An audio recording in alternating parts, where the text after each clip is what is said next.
हाय नमस्कार फ्रेंड्स। बर्तमान मु नछा परोटा और आलू झोल बनवाक जाऊँगी। देखो प्रथम अटा नहीं जाइए मो अटा गोटे जगह चकड़ी भी देली खास्ता कर चकड़ी देती तेल देकिना आप भी तेल देकी चकड़ी देवे खास्ता करके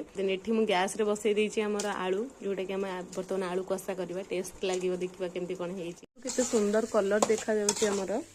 आलू कषाटा एबे किछि पानी देकी घोड़े दबा गोटे गोला बनई नवा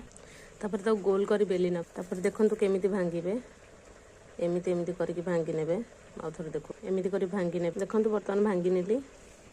एबे ताको एमती राउंड राउंड करेंगे देखो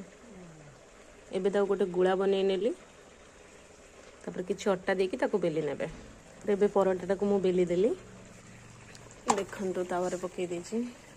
किछ समय वेट करबा एबे परोटा हमर टिके पाची आसलानी और सेपटे हमर आलुदमटा भी हो गलानी देखो केते सुंदर दिसुछि कलर।